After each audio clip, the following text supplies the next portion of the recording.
Good day, global citizens. Welcome to another episode of Dr. Fajin Bola's Opinion.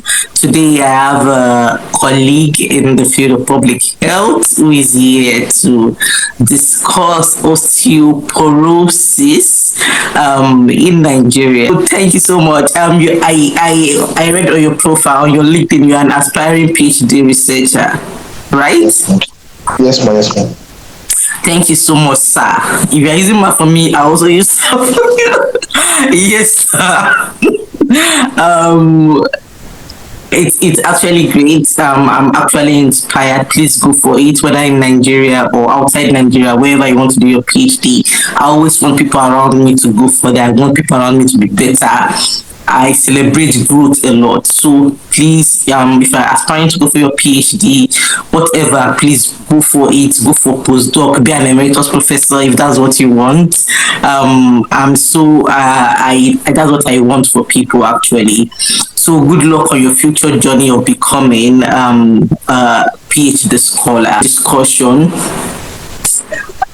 When you come about osteo, and this to our audience, osteo is bone. How I made it easy for myself as when I was a medical student. Osteo, porosis, porous bone is osteo. So that's osteoporosis, bone, porous bone. But where osteoclasts, that is the balance that we see in bone formation and bone resorption. That's where osteoclasts and osteoblasts come in. I made it easy for myself as a when I was in medical school was break. B stands for break. So osteoblasts, that's breaking down. Osteoblasts, that is build up of bone cells. Osteoclasts, that is breaking down of bone cells. I hope I got the analogy right. So osteoclasts, like clasts, breakdown. Class, I don't know what other cuts, let me put it that way. C for cuts. So osteoclasts, cutting down of brain cells. Osteoblasts, build up of build up of bone, build up of bone cells. So balance between osteoblasts and osteoclasts, that is what makes my bone. That's what makes my bone a healthy bone or a porous bone. That's what makes our guest researcher his bone a healthy bone, or your bone a healthy bone or a porous bone, with other factors that might come in, whether pre-existing medical conditions, the food you eat, a drug you are using. You understand? So basically, I want our audience to get that difference between osteoclasts and osteoblasts. So, Mr. Aroyan, when I say I don't know if you are going to use the osteoclast, because it's the balance between these two that leads to osteoporosis. So, Mr. Aroyan, what are 3 things about osteoporosis in women you want our audience to know? Thank you very much for inviting me to your platform. So when we talk about disease lifestyle, we're talking about the lifestyle before anybody becomes sufferers of osteoporosis. So this has to do with their habits, their overall lifestyle, their habits from their diets to the lifestyle. Maybe they live sedentary lifestyle, there's poor exercise, the individual smoke. Those are the disease lifestyle before. So the lifestyle before they became sufferers of osteoporosis. Those are the disease lifestyle before the onset of osteoporosis. But when we talk about the disease lifestyle, these are the behavior during disease. Let's say, for instance, now, like ignoring treatments. Probably. When I know sponge where they used to wash plates. If you put water inside sponge, what will happen? The water will pass through the sponge. And we know soap. I don't talk of liquid soap, I talk of hard soap. Now, for example, let's say they use hard soap, they wash plates. And let's say they use sponge, they wash plate, normal sponge, all things be equal. That is an example. Now, example of osteoporosis be that sponge where water fit go through. You see the sponge normally, it's like iron sponge, for example. Now you go see say it gets spaces in between.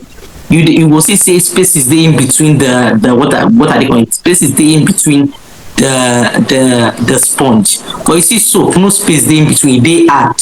So now what you go call osteoporosis with a normal bone, healthy bone na the soap.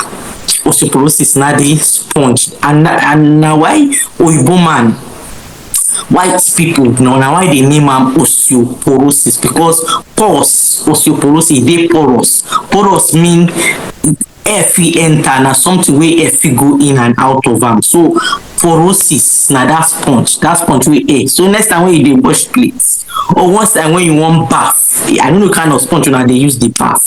Next time when you wan baff, when you see your sponge, you go know say, anytime you see anywhere you see sponge, you go know say this one, okay, osteoporosis. I no dey call anybody sponge with osteoporosis. Before you go through your sponge, you will say na osteoporosis na bad thing. I just dey give example. So example of osteoporosis na your sponge wey dey use wash plates, wey dey use baff.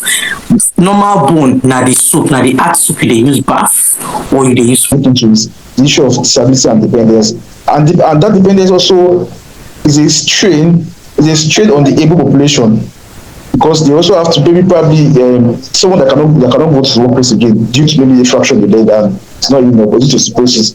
So it has to depend on someone. So it has to work over time. So that dependence is one major issue that I think osteoporosis is as a public health issue.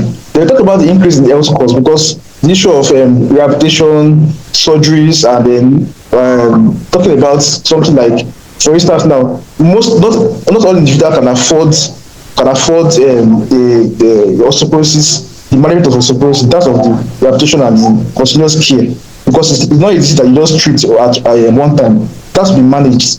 So that's another reason why I feel it's a public health issue. Another reason is that it reduces the overall quality of life. Talking about the issue of dependence, because when the aging population are becoming disabled, the younger all participants reported that they eat pounded yam as often as possible. I'm from Ekiti State, Nigeria. So when I saw that you were talking about pounded yam repeatedly in the paper, I was attacked.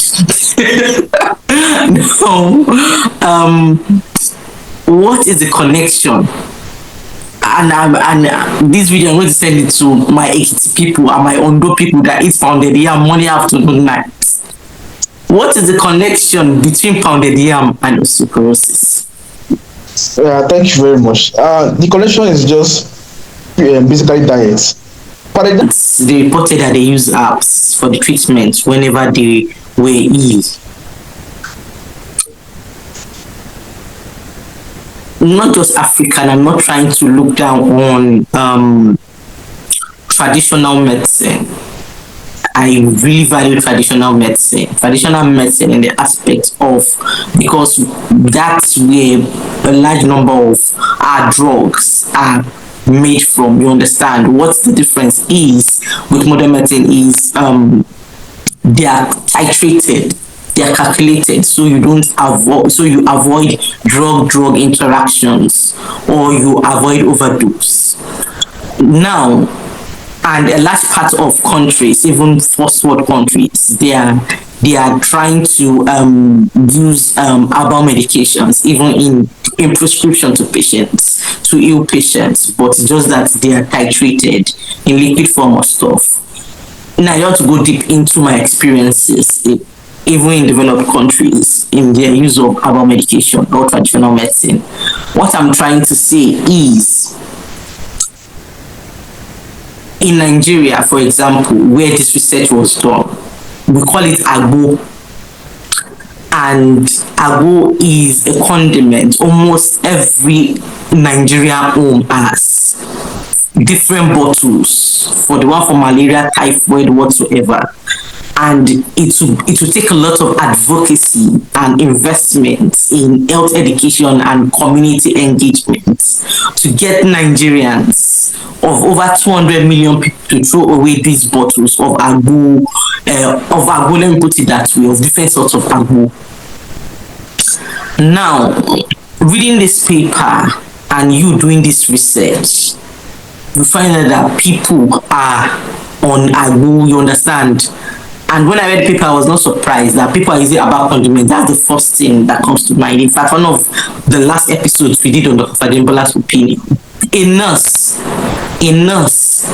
had Ebola and he moved across 3 hospitals. Do you know the last place he went to? A traditional medical doctor. a nurse that works in a hospital. It was the case of Ebola in Uganda this year. The last resort he went to was it. That's to show you that no matter how educated we are rooted to where we come from. You understand? Mr. Aroyeon, what advice do you have on this? Because all participants reported they use apps. It's not a surprise. A good number. If you ask me, I'm going to say at least 90% of Nigerians use Agbo. Even people abroad, they ship Agbo from Nigeria to UK, US, Germany. You understand? Singapore, in fact. What advice do you have on this in relation to osteoporosis? Thank you very much for that question. Just as we have earlier said, most of the studies that we carried out, most of the